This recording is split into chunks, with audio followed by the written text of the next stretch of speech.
In ancient Peru, there were a number of states and empires. They were not simply tribes.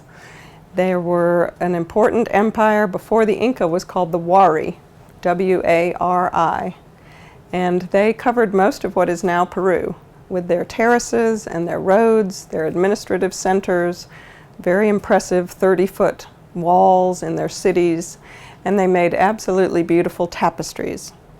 The tapestries were made mostly into men's tunics, which is like a shirt that would cover most of a man's torso and turn him into a very colorful individual, almost like a billboard or a signboard for the empire.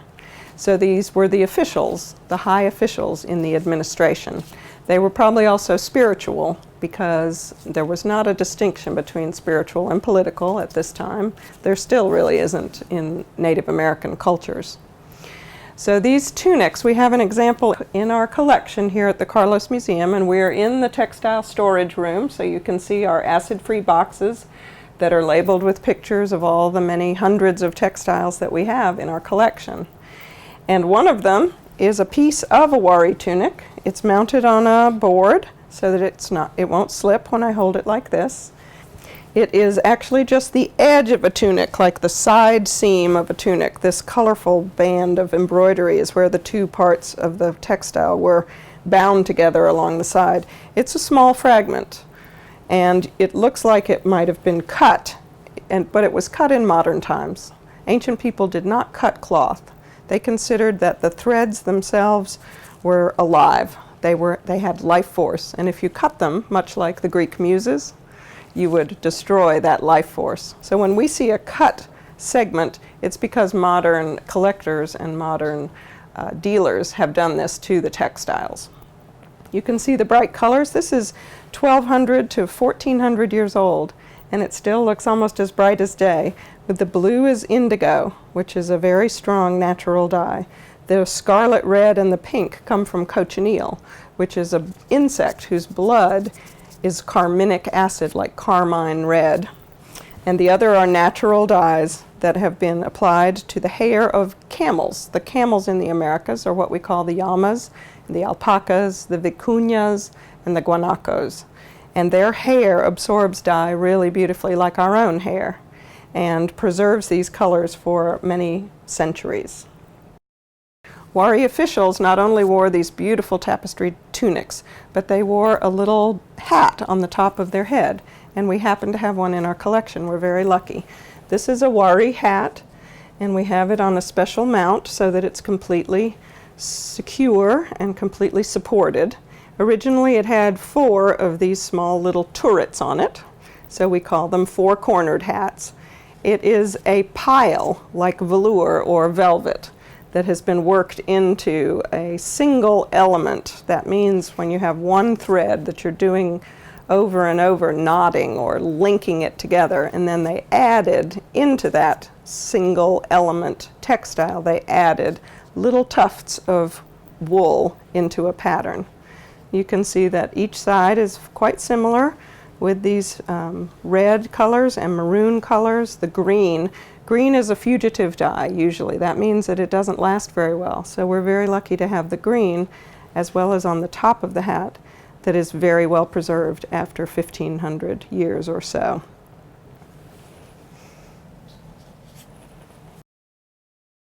The Wari preceded the Inca, but the Inca language Quechua was also spoken before the Inca. So we can use Quechua concepts in looking at all of Andean art and see what was important to them in this language that they spoke. And one of the important concepts is one called Quiwa, Q''I''W''A, which means the surprise, the purposeful, intentional mistake or off note. It comes from music, but it's an important idea that you have regularity. So you might have tan, and then reds, and then blue, and then another tan. You have a color sequence which is the same going down this side and going up this side. That's a kind of regularity.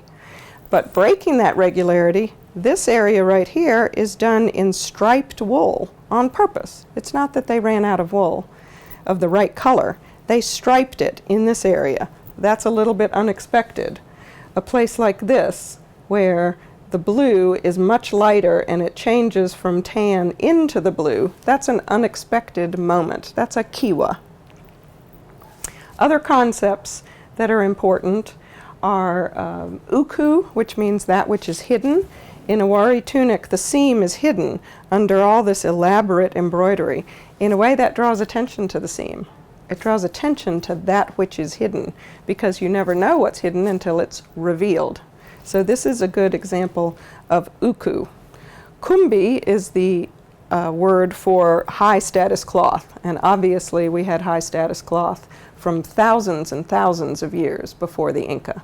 And it was colorful cloth, often made in tapestry, like this piece is, and highly valued for the time and the effort and the number of people that work together to make this. Because in a textile like this, you have the herders, you have the people who grow the cotton, which the hidden threads underneath, the warp threads, are made of cotton, which comes from the coast. The herders are in the highlands, in the mountains.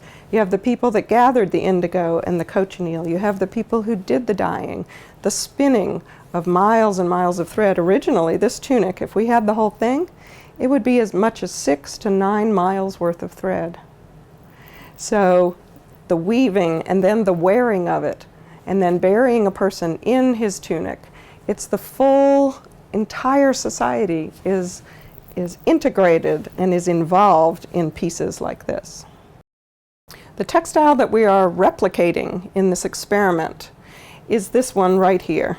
And it is also made by the Wari. It doesn't look like the others. It's not a tapestry. It's not a pile hat.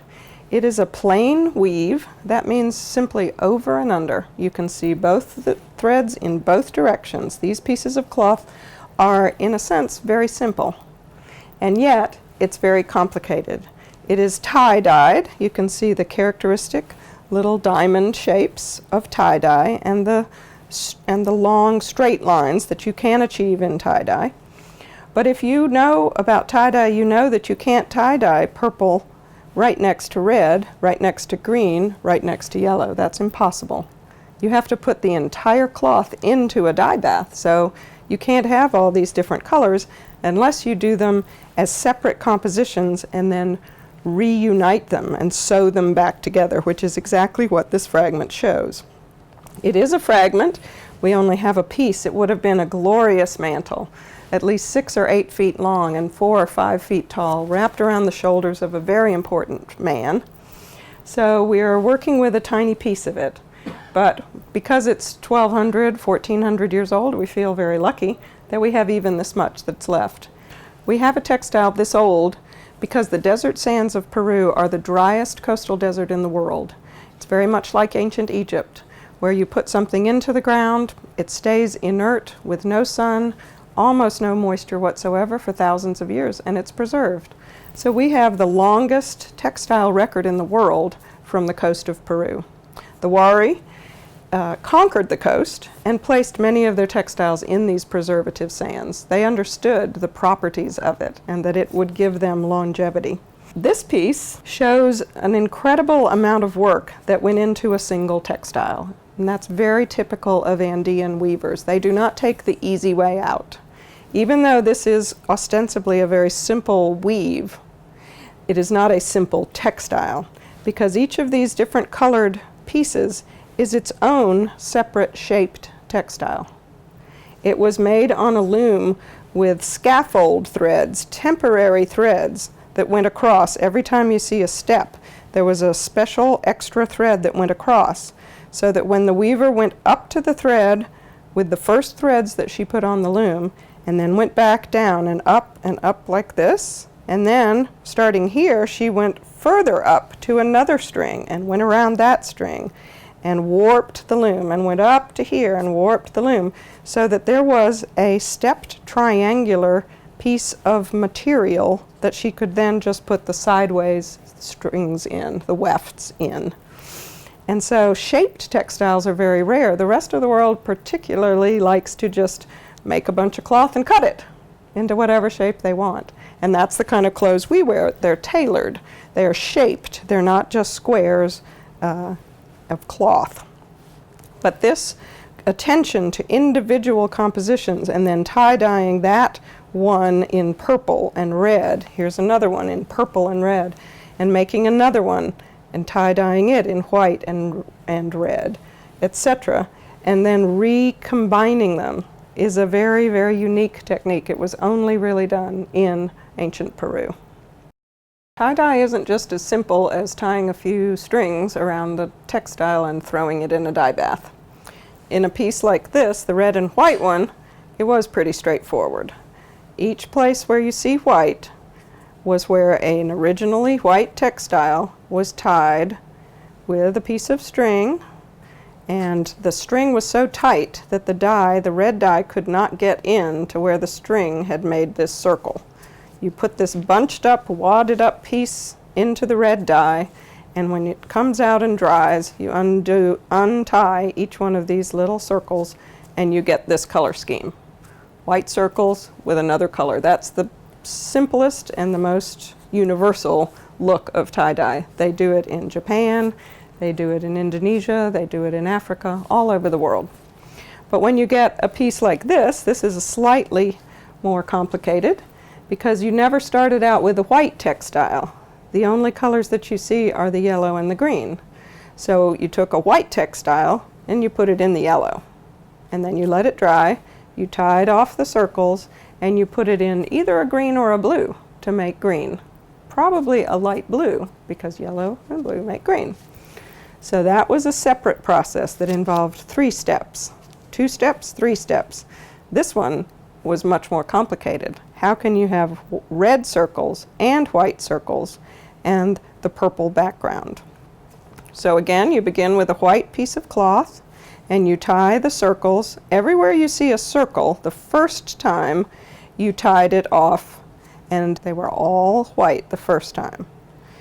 Now, you put it into a blue dye bath. You don't see any blue anymore, but just wait.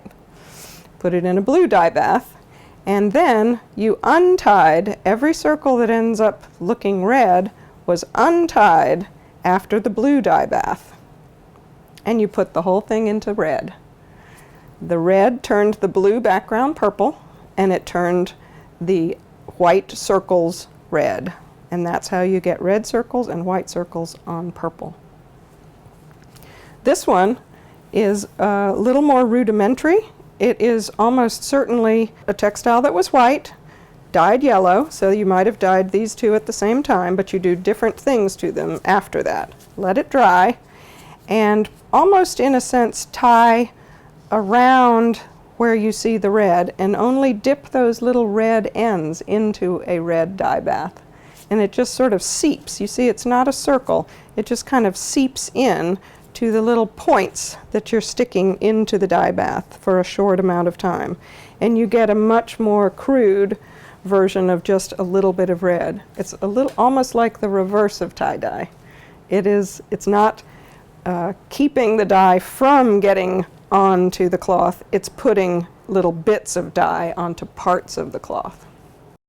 In terms of the Inca concepts that we have been talking about, there's 2 more that are very important in textiles, and this one in particular really shows those. There's a word ayni, A-Y-N-I, and that means the interlockedness of 2 interdependent beings. It means reciprocity and complementarity, but in a way it's almost literal here, because everywhere that the purple piece goes in, the yellow piece goes out, and they fit together seamlessly, even though they were woven separately.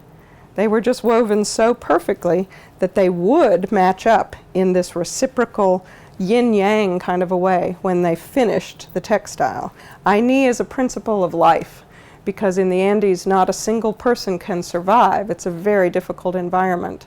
So the desert sands where it doesn't rain, and the mountains where there's frosts and droughts and earthquakes, everyone needs to work together in order to survive. So the whole society is built on the idea of ayni. I will help you, and you will help me, and we will both survive, which is shown absolutely in the patterns of this cloth. Another important concept is called tinku. Tinku means when 2 things come together and they form a new third thing.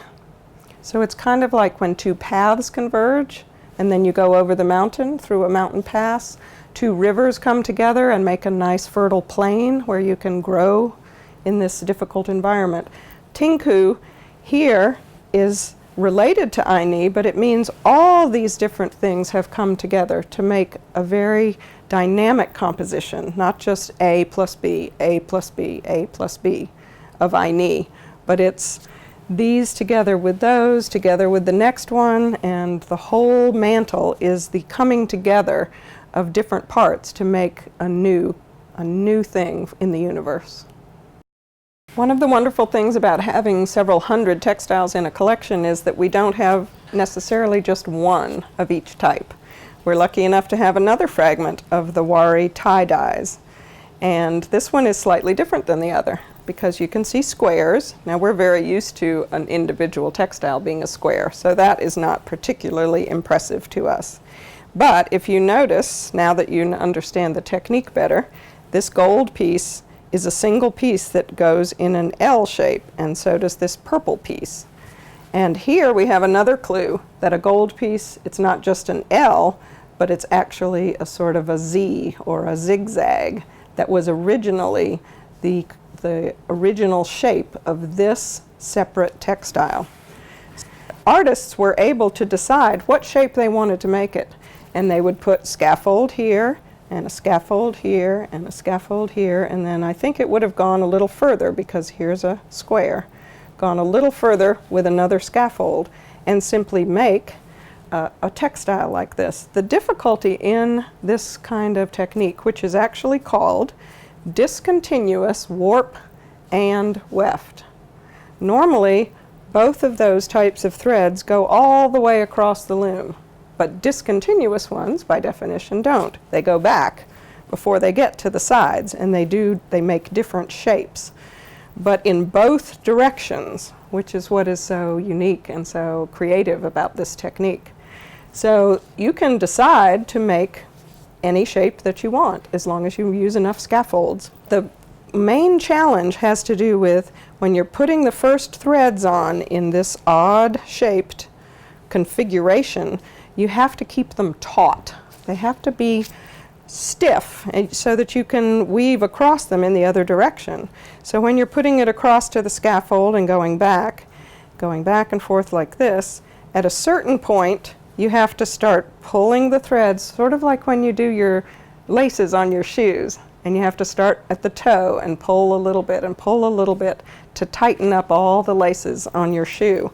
You have to get the tension just right so that it's a good tension in order to be able to weave the wefts discontinuously across the other pieces. So there are hidden challenges, and if it looks a little irregular and as if it's a little distorted, that's because you can't get those tensions absolutely correct. And what they were going for was a sort of miraculous textile in which it was a very lightweight and thin textile, but it was very colorful because the colors of the threads in both directions are the same. So you can get an almost weightless textile, but it's still got a really strong color. And we saw they loved strong colors in their tapestries and in their hats, and they were able to achieve it probably to wear on the coast where it was very warm. So they just wanted a light mantle, but they came up with this very creative solution because they were some of the very best weavers and textile artists in world history.